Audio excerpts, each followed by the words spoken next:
Um, Hello, everyone. My name is Carolyn Burns, and I'm an air quality planner at the North Central Texas Council of Governments. And today I'll be hosting today's EV Codes Roundtable in lieu of the Regional EV Infrastructure Working Group. So we could just dive right in, and I will be recording this meeting and sending out the slides and everything afterwards.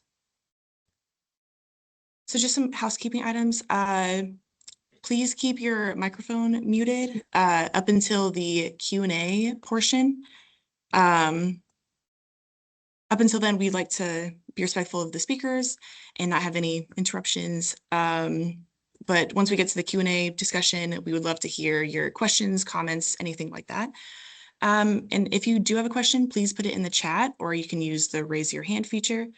And also, if you can, please put your name and organization in the chat.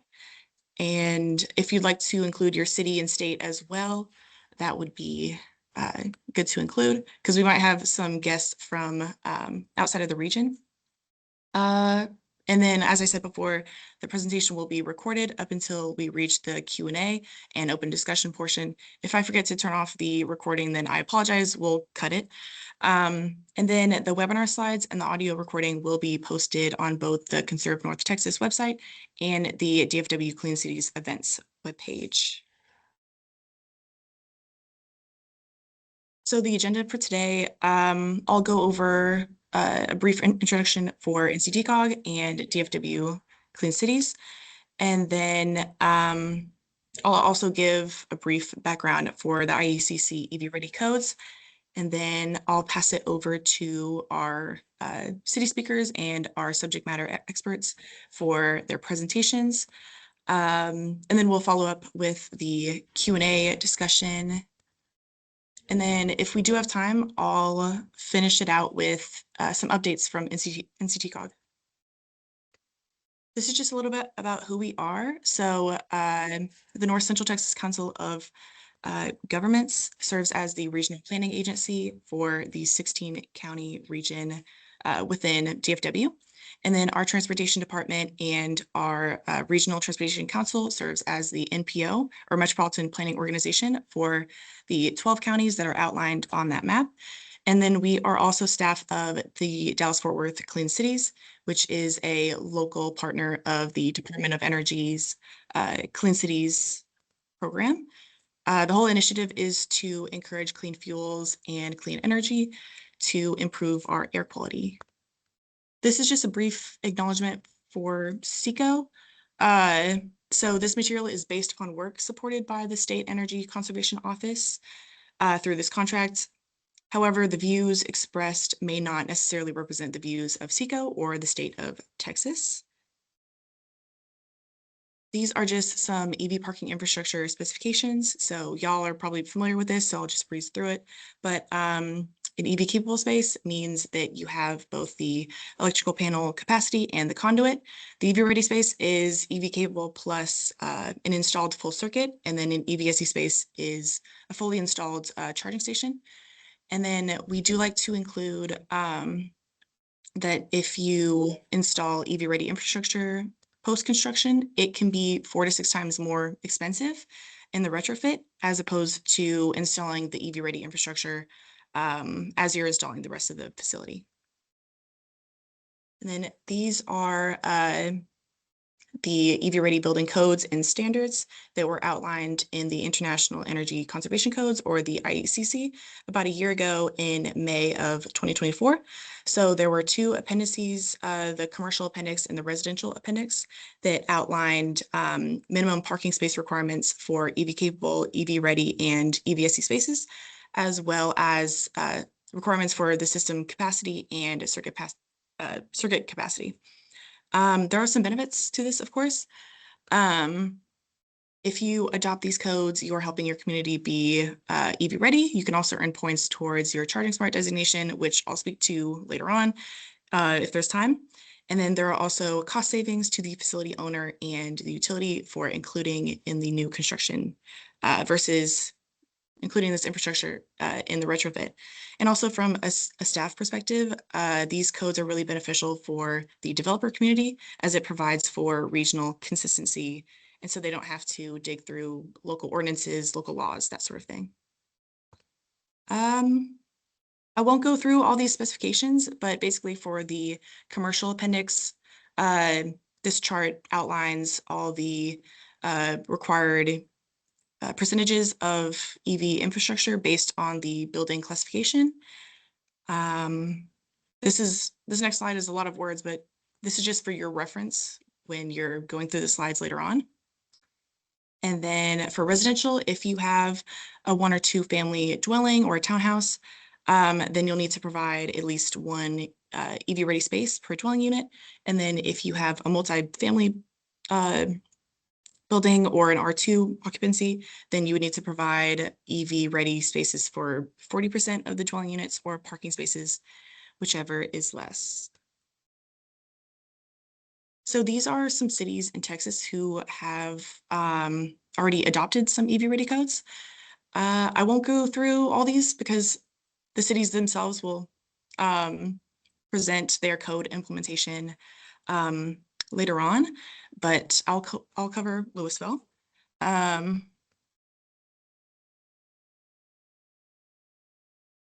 So Louisville has EV code requirements for both residential and commercial. They're the same. So if you have 100 or more parking spaces, then you must have at least 5% EV-ready spaces as well. Okay, so I will pass this off to Randy Plumley from Spear. And I have all your slides right here, so you can just tell me when you'd like the next slide. Okay, will do. Thank you. Good afternoon, everybody. My name is Randy Plumley. I'm with Spear, the South Central Partnership for Energy Efficiency as a Resource. I am the Senior Manager for the Energy Codes Program or Building Performance in Texas and Oklahoma. So I do a lot of energy codes trainings throughout Texas. So what we do is kind of navigate and help cities with adoption and amendments to their code adoption. So just a quick overview about what we're seeing in Texas. A lot of cities are now requiring electric vehicles or EV infrastructures in their building codes. Of course, with the EV adoption on the rise and federal incentives supporting clean transportation, local jurisdictions are moving towards requiring new buildings to be EV ready. So I'll walk you through a few of them. Next slide, please. So let's start off, I guess, go ahead and next slide. Sorry, we should have started with that one. So with Houston, I was actually part of their adoption process. They created a big subcommittee group that actually reviewed the codes that were there. At the time, 2024 was not out, but what they did is they did adopt the 2021 IECC. They also adopted the Appendix CD and RD that Carolyn was just mentioning for both residential and commercial as options to their 2021 IECC. They felt it necessary for their community to pull that in, even though the 2024 was still in a draft. So for residential, every new and 1 and 2 family homes must have at least one EV space. We saw the definition about that a second ago. That does mean a dedicated 40 amp circuit at a 240 volt with receptacle or junction box installed within 3 feet of parking space. Ready for an EV charger to be installed later. It must also be labeled clearly as the EVSE. For commercial multifamily, especially R2 apartments and condos, the city basically uses a percentage-based requirement. For example, R2 buildings must provide 20% of the EVSE installed, 5% EV ready, 75% EV capable. And then for offices, it's 15% EVSE installed and 30% EV capable. Of course, EV capable in Houston's amendment means that the conduit and panel capacities are there, but there's no wiring or outlet installed yet. It's infrastructure ready, but not plug-in ready. So they also allowed for load management systems, which can reduce the requirement of the circuit size if the charging can be intellectually shared as well. So next slide, please. For Austin, they've actually adopted the 2024 already, so that comes with the appendixes as well. But starting July 10th of this year, Austin will enforce its own local amendments for the 2024, specifically to the Appendix RE and CG. For residential, every new single-family home or townhome with a garage or parking space must include one EV-ready, EV-capable, or fully installed EVSE space. The circuit must support at least a 6.2 kilovolt amps or 30 amps at 240 volts. If a load management system is being used, they can drop that to around 2.1 K per space. For multifamily and commercial, the requirements are for occupancy based. So, for example, R2 buildings must provide a 5% EV ready, 35% EV capable spaces. Offices, schools, and retail up to 30% capable. Parking garages that serve long-term parking must provide 10% EV capable at a minimum. And then Austin removed the requirement to install actual charging stations, the EVSE, in most cases. So focusing instead on preparing the infrastructure during construction that, as we said just a few minutes ago, can greatly reduce the cost of installation. Next slide, please. And then just to name a little one, just even though there's smaller cities that are out there, just a quick mention for Corinth. We also mentioned Louisville a second ago, but small city north of DFW, they don't require wiring or circuitry. They do require dedicated EV designated parking spaces with signage in commercial lots that are over 50 spaces. It's more like a zoning ordinance than a building code requirement, but it shows that even smaller cities are acknowledging the EV shift. So next slide, please. So there's the bottom line. We've got Austin and Houston kind of leading the ways for an EV building code amendments. And then, of course, Austin's adoption of the 2024 and other cities. I think we're up to at least 5 or 6 cities that have adopted the 2024 IECC. Dallas we'll talk about theirs a little bit. And then cities like Corinth and smaller cities are also taking that charge up as well. So before I wrap up, just real quick, just want to mention Spear. We do have a industry policy workshop in 2025. So you guys can go to eepartnership.org for more information for that. And then Spear is always here to help in code adoption or amendments for local cities. So I appreciate the time. All right. Thank you so much, Randy. Yep. Okay. I'll pass it on to the city of Dallas with Stephen and Albin. Yeah, would you like to tell us about your city's code implementation? Absolutely. Good morning. Good morning, everyone. My name is Steve Ramirez. I'm Planning and Development Administrator and the Building Code Chief for the City of Dallas. Joining me is Albin Griggs, and he is our electrical. He's the electrical chief for the City of Dallas. He covers both residential and commercial. Trey, do you have anything to say? Yeah.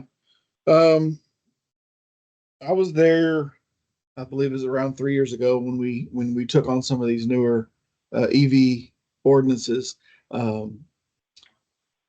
They weren't placed into the code that I oversee, which would be the City of Dallas Electrical Code. They were placed into our building codes. They're somewhat similar to some of the other cities that you've seen concerning EV ready versus EV capable. Taking a staggered approach as we have seems to be working pretty well.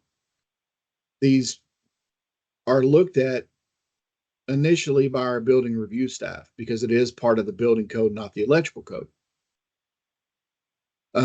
They'll determine how many are needed based on the total amount of parking spaces. And then for us on the back end, looking at it electrically, it's not really any different than any other appliance. We don't determine the number. We just determine is it suitable from the standpoint, is the service big enough, is the feeder big enough, are the panel boards big enough, checking to make sure all of that stuff lines up. The one thing that I've seen as an issue to this point, and I would advise all of the cities to make sure that all of your experts in all their individual fields are aware, as it's written into our building code, we have terms that are being used in that document, and those terms actually come from the electrical code. So what we're seeing, and I'm sure, I believe Rachel Hannah is on as well, and I'm sure she'll say the same thing. We see some confliction between defined terms because there are a lot of code experts in the room, and we all know definitions matter. So we see terms like outlet, receptacle outlet, branch circuits that are all defined in document NFPA 70, the National Electrical Code, but not necessarily defined in the IPC. So I'll let Rachel take over and let you kind of see what it looks like from her standpoint as a building expert. Thank you so much, Trey. Thank you. Yeah, as Trey mentioned, we met with a lot of customers. They argue with us regarding the definition of the EV ready station and the EV capable. And usually my response to them is that the EV capable is just you're gonna have the connection for the EV station for future installation. However, the EV ready, you have everything ready, even the devices. So if I wanna use or plug my car, I can use it immediately. So the device itself is gonna be installed on site. Is this a correct or there is misunderstanding?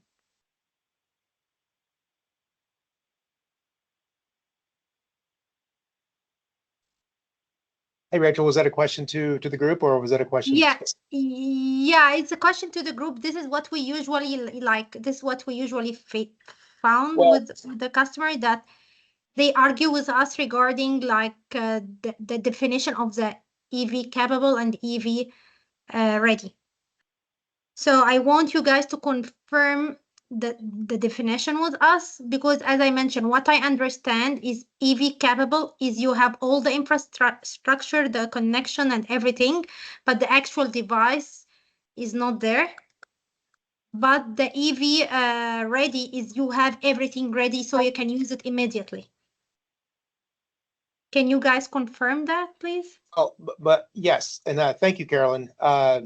This kind of roundtable, the city of Dallas, Carolyn asked us to kind of be presenters in what we do, and going and as this roundtable is progressing, with Carolyn and Randy, the things you guys have done far exceed what the city of Dallas has done thus far. So all of a sudden, I'm finding this to be quite informative for us as well, in developing our EV program. Of course, the IBC, the 2021 is very minimal in its description of EV. And just to guys give you a heads up, I think at this point the decision has been made that we're not going to adopt the 2024 codes, and we're just going to go to the 2027 codes and start working on those instead of the 2024.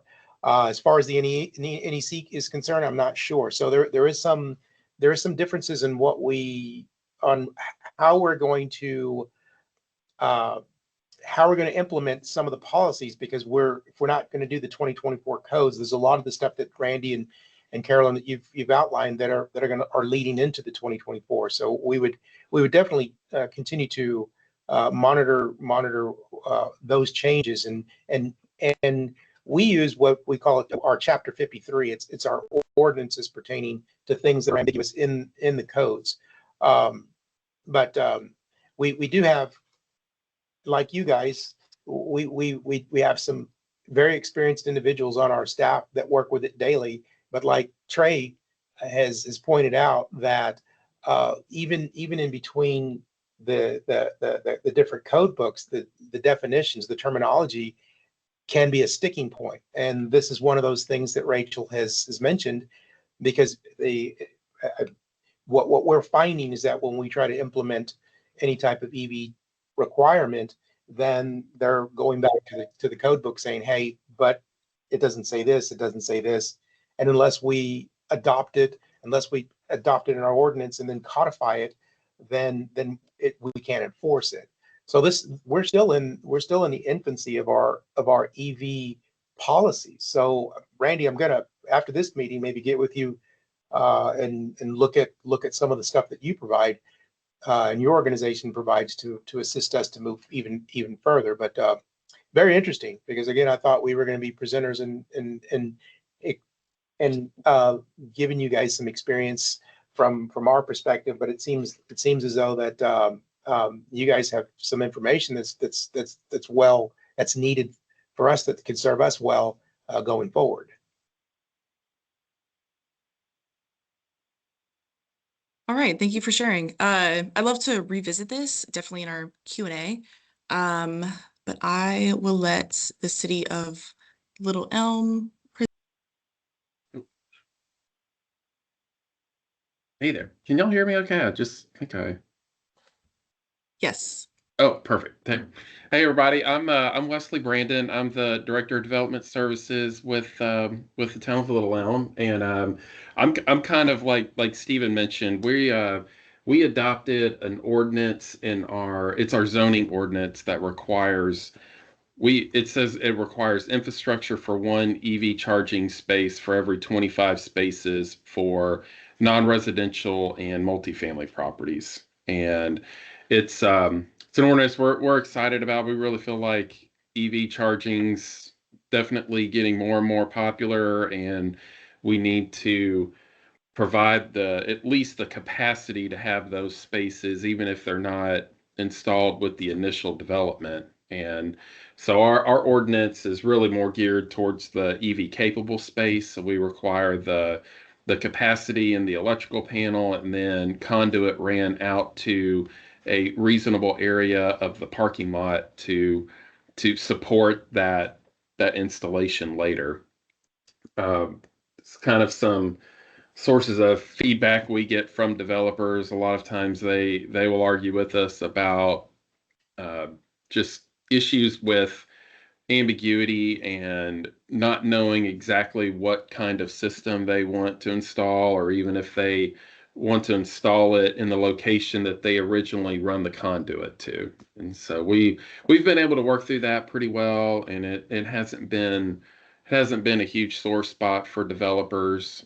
Um, as far as our building codes, we are currently operating under the 2018 building code set, and we're in the middle of moving to the 2024 codes. And so I know that a lot of the amendments that we adopt really come from the COG amendments, and so I'll be interested to see kind of how that plays out and what kind of electrical code requirements will be added so that we can further advance the rules that we have so that we can get some more EV charging infrastructure in place. As far as the town goes, we have 8 spaces at our new water park that get pretty frequent use, and we have a current grant that we're working through it's the EECBG grant program, where they've provided funding for us to add 8 more spaces. So we're looking at adding those to our town hall facility. So that's pretty much a summary of what we do at Little Elm. And like I said, we're kind of just getting started, but we're excited about expanding it as we move forward.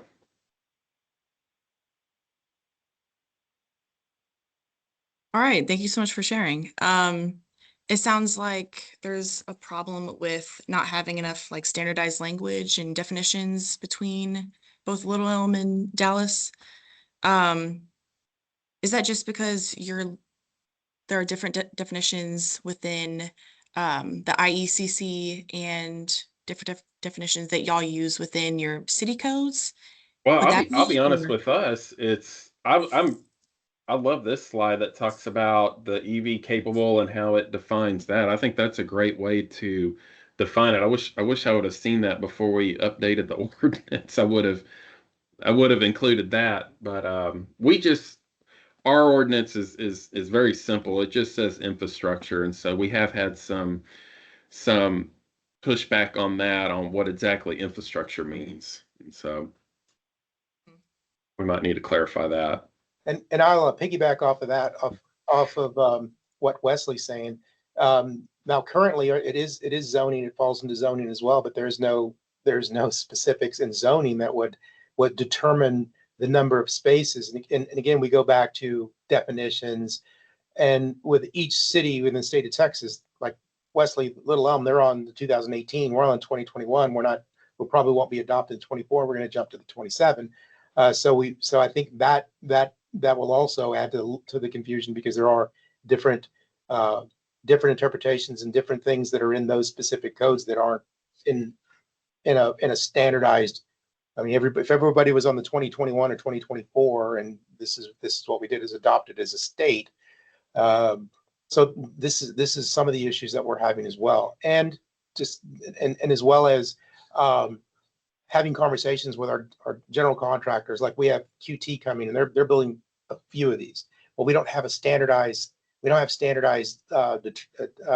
definitions to be able to provide them specifics on how many EV stations they need in their parking lots, and whether they're capable, whether they're ready, whether they're or if it's just a space and then the other part to that is, like, we have our very, very large millions of square feet of our convention center project and a lot of parking lot space. And so we're trying to determine the number of parking spaces, the number of parking spaces that need to be dedicated for EV.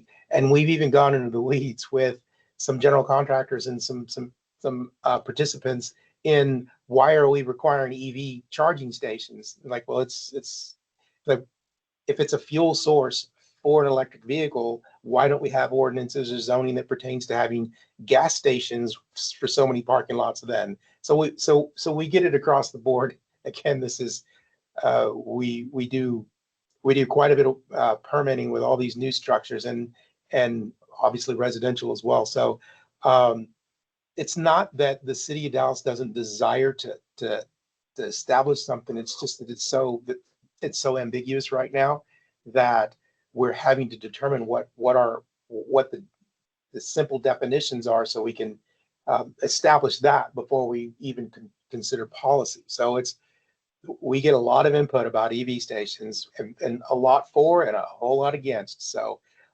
that's kind of what we're up against with going forward in the future and trying to develop our own procedures and policies for that. So again, going back to having these discussions with Randy and Carolyn is going to be critical for us as we develop something that's standardized even more in the North Texas area. Definitely, yeah. Yeah, I'll jump in real quick on that, Carolyn, if you want. So since I deal with a lot of cities around Texas,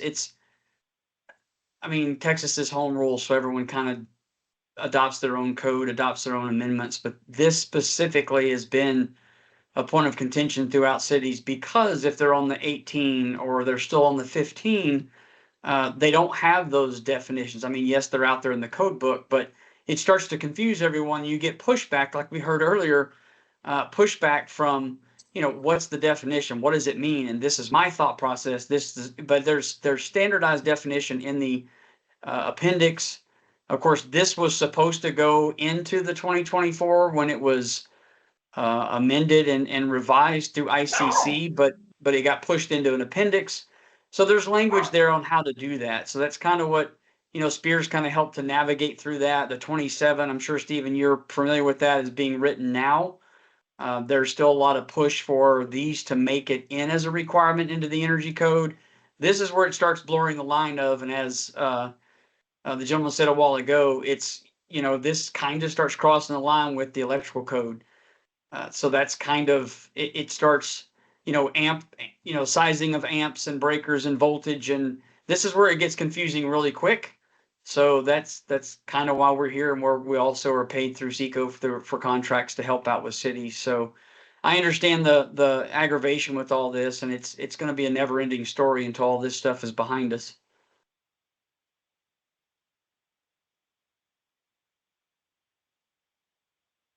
Yes, Lori? Yeah, I was just going to jump in a little bit. I appreciate the comments from Stephen and Wesley on the definitions, and I'm glad that everybody likes this slide. I am going to caution, though, don't get too married to the slide, because now I'm looking at the language of Appendix RE in the IECC, and the language is just a smidge different than what we have here. So we probably need to do a little bit of homework on this slide. But I think it's helpful for us to hear some of those challenges that y'all are facing, and I would throw this out to y'all as well as the whole group, and also want to provide a little bit of context on codes for anybody who's not familiar. North Central Texas Council of Governments has codes committees, very long-standing. They've been in place for decades, and this topic came up at one of the codes committees And as Randy said, the EV ready elements of the codes are not part of the base codes. They're in an appendix. So there's not a position on the appendices at this point. But NCT COG codes committees does recommend all communities in the region adopt 2024 IECC codes. We have regional amendments. We really encourage all municipalities to use those because that does give kind of a common book of language, right? And a common starting point for all developers in the region. And that regional consistency we've always heard is very helpful. So we have been looking at this type of EV ready topic for many years, honestly, trying to figure out what is the right balance to strike ourselves, just like the debate that Randy's been talking about. So part of what we would like to hear as part of this roundtable and as we listen to discussion amongst yourselves is what would be helpful to come from NCT COG. Is it desired that NCT COG tries to come up with a standard definition that everybody could look at? We generally are just going to point to IECC, whatever it is that they do. But is there something lacking there? Is it still too vague? I'm looking at Appendix RE, but I'm not looking at the commercial in front of me right now. So hopefully they align with each other. But if there are areas where IECC itself conflicts or leaves too much up to people's discretion, would welcome comments or ideas.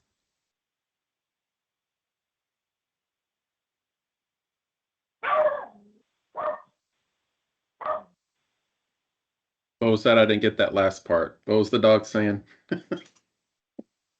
And I think I saw Debbie's hand go up. Debbie?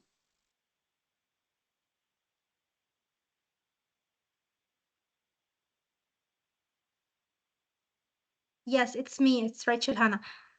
Yeah, if we can get a better explanation for the definition of the EV capable and EV ready to avoid any confusion, this will be really helpful for us and the customer. This is the main thing that we find argument between the city and the customer regarding the definition. And you can understand it in two different ways. So we need, like, if we can get like a clear definition, this will be really helpful.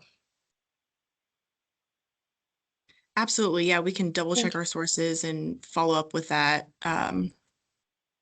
Yeah, apparently I need to give an updated, give some more updated definitions for this slide. But yeah, is there anything else we can provide for y'all? Yeah. Yeah, I'll just speak to that real quick. So technically when I talk to cities and we go through it, their thought process is and how they see this is if it's EV capable, that means it has the conduit, not the wiring. So it's not ready for the infrastructure. I mean, it is just from a conduit standpoint and from a panel extension standpoint. In other words, it has the capacity to do it. It's just not there. And then EV ready, of course, it's going to have all the way to a termination of a receptacle. May not have a charger built in, but it's going to have the availability to have a charger in the future.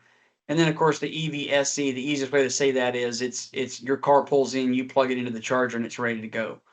So EV capable usually is you're just going to have the conduit, which means we're not going to have to dig trenches. We're not going to have to try to rerun conduit. All we're going to do now is feed the wire through it and just go ahead and get this all the way to a ready space and or go all the way to an EVSE space and have the charging station installed. So that's kind of how most cities are seeing it, and that's how they're writing their amendments.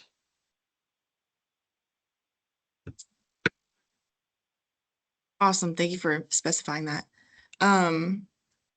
Has there been any positive or negative feedback from the developers themselves, aside from the non-standardized definitions of EV parking infrastructure? I know, Stephen, you said before, oh, yeah, Alvin? Yeah, I'll go ahead and answer that one with a resounding yes. A lot of developers are not real happy about this, especially when you start talking about EV capable. They're not real happy about, tripling the size of a service in a commercial parking garage for something that's not even there yet. How you get them over that, I don't know. But as it stands right now, we're having to tell them, yes, this is part of the ordinance, and you're going to have to do it if it's required parking. As Stephen said, the required parking thing's kind of up in the air for the city of Dallas right now due to recent ordinance changes. And that's where we're getting a lot of arguments on the back end too, because a lot of projects currently were under that old zoning ordinance where they had those required parking spaces. They're in the middle of a project, and all of a sudden they're looking at this a little bit differently. But yes, they're not real thrilled about tripling a service size, quadrupling a service size for those EV capables. And I will say too, I spoke with an engineer recently who did a project up in Denver, and I do believe Denver went really, really, really hard at this as far as what's required. He provided for this commercial parking garage what was requested, sent his calculations over to the power company, and the power company said, we can't deliver that power. It can't happen. They went really, really hard at it, and we're taking more of a tiered approach at this point in the area, which I think is a lot better for the power company to go this way, to not hit them in the face with these gigantic numbers that could come up. Will create a lot of problems for jurisdictions if you go that way.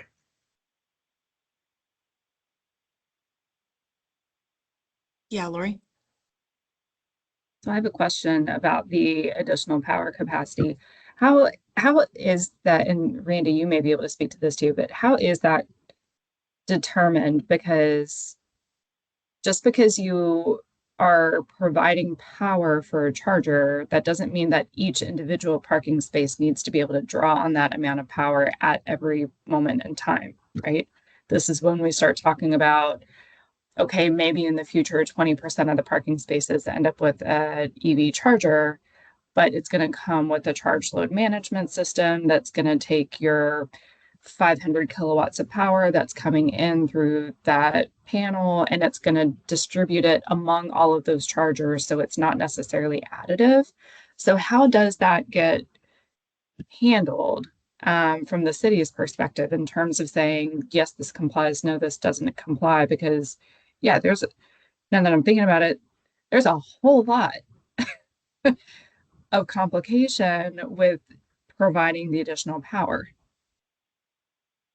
Yeah, that's I'll let Alvin jump in after a second, but that comes down to the biggest question of, it's a requirement in the code, but yet it's for something that may or may not ever be installed, and then the power has to be there to do it. So it does come down to that planning design phase of, do we have an infrastructure or a grid or in that area that can handle it, the power stations that can handle it? I mean, I don't have an answer for that. I know the PUCs look at it as well. It's just a point of, it's kind of one of those things, they want to future proof it, but nobody wants to pay the upfront costs. And I get it. I don't know that there's a right or wrong answer at this point. It's in the code. Whether the city like Dallas or other cities decide to modify it, that's up to them to do that for a better understanding of what they need in their cities. I would always hate for a large project to put the infrastructure in for this, not to ever have the power and capacity to do it and to actually get it done. So that all comes down to working with the city at time of permit design and trying to figure that out from the beginning. But there's not a right or wrong answer. It is a point of contention that a lot of cities are dealing with. Alvin, would you like to jump in? Yeah, as it's been stated a couple times in here already, this is a newer technology. It's new to the marketplace. In addition to being the chief here in Dallas, I also sit on Code Panel 4 for the National Electrical Code, which deals with solar, interconnected power supply, all of the fun renewables. And it's kind of a running joke amongst electricians that every 3 years, the entire chapters for those get rewritten. But this year, we didn't. The technology is kind of slowing down a little bit. So basically all we did was clean up a lot of articles. We fixed a little bit of stuff here and there. And I say that to say this.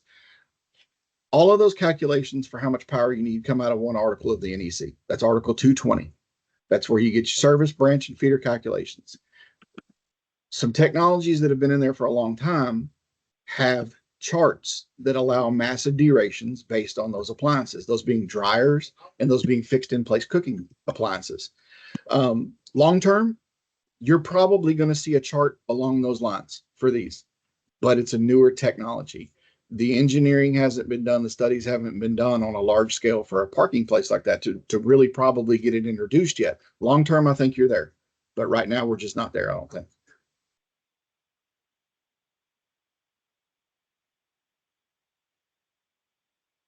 All right, thank you for that input. Follow up, Alvin, what's your best guess on what long-term means in this scenario? Are you talking 5 years out, 15 years out? I'm not on that panel. I don't know. I couldn't tell you. Okay. As a matter of fact, I don't know that I know anybody offhand that's on that panel, but if I do chat with anybody on there, I'll get some answers on it. 26 is coming out. It'll go print next month. So obviously not there. The 29 submissions will be opened probably late spring, early summer next year. So if anybody has any ideas, anyone in the world can submit a change to the National Electrical Code. Everyone's allowed to. You can get online, you can go to NFPA 70, the document.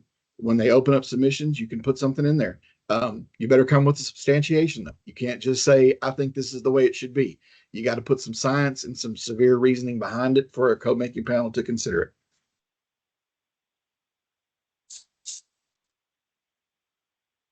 All right, good to know. So I don't know if we've covered this before, but what were y'all's initial reasoning or influence behind adopting these codes? Were you influenced by the IECC or just the influx of EV adoption? You felt like you had to state something in your city code that accommodates for those EV drivers? Yeah. I can kind of speak for Little Elm, and we had through a public commenting process, we had members of the public that requested more access to EV charging stations. We actually have a lot of our town staff that have electric vehicles, and so we just kind of saw it as a technology that was only going to get more and more in demand. And so that's why we added it. Okay, that's awesome. And then the city of Dallas. Do Well, y'all have the same experience? Absolutely out of necessity. The more green energy is pushed and alternative fuels, alternative sources of fuels, that's just kind of the progression. So you have to be able to accommodate. You have to be able to project what the needs are going to be and try to build your infrastructure around those projections. We're seeing an influx of 25 to 30% more EVs in the area in the last several years. So we have to have that infrastructure in place before the demand is there. So that kind of drove one of the deciding factors in even considering and starting to adopt ordinances that pertain to EV charging stations. So it's really market driven. So as we're moving forward, like Alvin mentioned, that our ordinances and our zonings are changing. And in fact, our zoning is we're trying to reduce the number of parking spaces. In fact, they already did that. So we're reducing the number of parking spaces that are required for 1 and 2 family dwelling apartment complexes, even some multifamily, even you're talking restaurant parking space requirements have reduced as well. And that is to that's to really kind of promote mass transportation, promote ride sharing, instead of everyone having a vehicle. So we're still in the infancy of that, but definitely it's all pushing toward green. More requirements on the green space, walkways, interconnect walkways throughout the city. So that's kind of where the city is heading towards. So it's just a natural progression to include something in our ordinances that pertain to at least looking at the EV stations and whether what the ratio is going to be and so forth. So that's the driving force is really demand. Absolutely, yeah. And I did see the news that the city of Dallas eliminated parking requirements in at least certain circumstances, certain building classifications. If you do have EV codes that require a certain percentage of parking spaces to have EV infrastructure, how will you implement that requirement if you don't have parking requirements? That's a great question. That's a scenario that we're dealing with now. We've reduced the number of parking requirements for 1 and 2 family, a multifamily, and so how do we implement requirements for charging stations if there's no parking requirement in some areas? It's existing. So that's a challenge. That's still something that we're kicking around. There's no solution as of yet. Oh. Yeah, I was thinking about that. I was like, well, how does that work? But so I guess is your planning and development department working on that, or maybe are you speaking with the public about this? I'm just kind of curious about like how are you going to decide the solution? It's both. It's both. When all these districts, all of our districts within the city, they have different council members, and so it's those concerns get brought up through the individuals that live in those areas. And so you're going to have areas that are more EV prone, and others just there's not even consideration. So it's certain areas in the city that are really driving the policy across the board.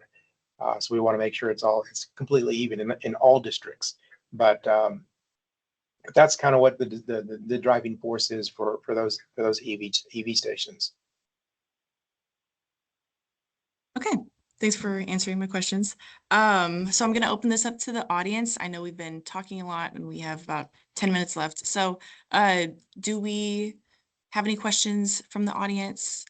You can put your question in the chat or you can raise your hand if you'd like, but I just like to open this up. Yes, Stephen? Just a comment. Now I know we're talking about EV park or EV stations, and we've kind of hit on some stuff with parking requirements and so forth. But there's one thing that we're dealing with now in the city of Dallas that I know each city is going to have to face. So it may be something that North Texas Council of Governments gets ahead of, but it's the EV battery storage. So we're having, I mean, it's our when you have a collection of these lithium ion batteries, if there's a fire, I mean, you can't sprinkle it. So that's one of the things that we're looking at on how we're going to move forward with just that. Because again, I know we're talking about the EV charging stations but we're also talking about EVs, and of course, your shops that specialize in replacing and your Tesla stations and everything else. There's a containment facility that there has to be in order to service these. So one of the things that we're working with through the fire department as well, our fire department of fire engineers, is what is going to be the requirement for for the EV battery storage, the lithium ion. Because again, if there's an EV vehicle on fire, the fire department doesn't even try to put it out. They just kind of mitigate and make sure that the area surrounding the vehicle is adequately doused with water so it doesn't spread. And then whatever type of fire blanket that they can put on it, large fire blanket. So that's how they're fighting them. So that's just one thing to consider when it comes to these EV the EV maintenance. Definitely, that's a very important topic. I know that the city of Frisco hosts an EV, I think it's like a monthly or quarterly EV meeting with all the fire chiefs. And so they kind of consult with each other, some of the benefits, some of the challenges that they've seen with EV fires. So I think if you haven't heard of that, I would definitely look into that because I've been to one and it was really educational. We also have a grant in which we will be releasing a CFP for, so our Clean Heavy Duty Vehicle grant. An aspect of that grant is to provide, I think it's 12 quarterly first responder educational sessions. So we will be contracting out a training contractor who will bring in some educational materials for, I think, both in person. Well, we're still like figuring out the specifications, but it's going to be educational training sessions for first responders. So fire departments, police officers, and second responders. So tow operators on how to deal with an emergency incident like an EV fire. So that is coming up, and we have been thinking about this. So yeah, I can always email this information afterwards, but we do have that in mind. Awesome. Thank you. Yeah. Do we have any other questions from the audience? And any questions from my team, if you'd like to speak up.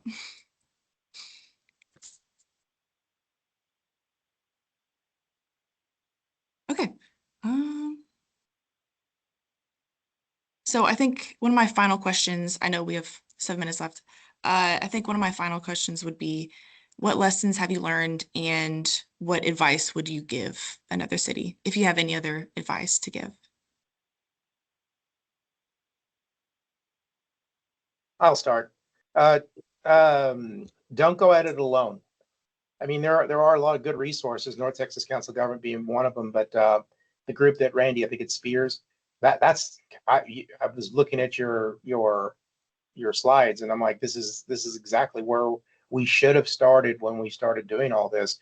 So I think it's just knowledge is power. And we get used to doing things our own way in different cities, but when it comes to this, it kind of, we're all part of it. So in North Texas, it'd be nice to be the tip of the spear from the rest of the state, just to kind of come together to be a cohesive group that produces, that implements and creates policy based on what we know, so we can be an example to the rest of Texas.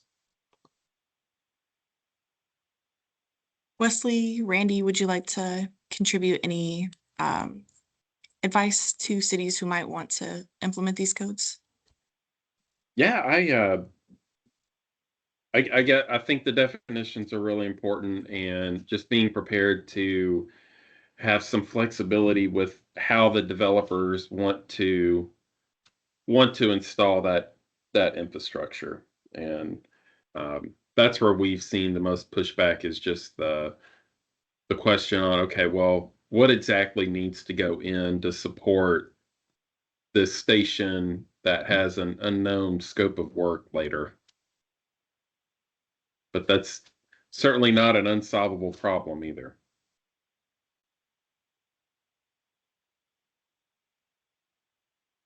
Yeah, and I'll say, yeah, Stephen, I'll take that tip of the spear as a nod to Spear. So it's we try to do what we can, for Texas.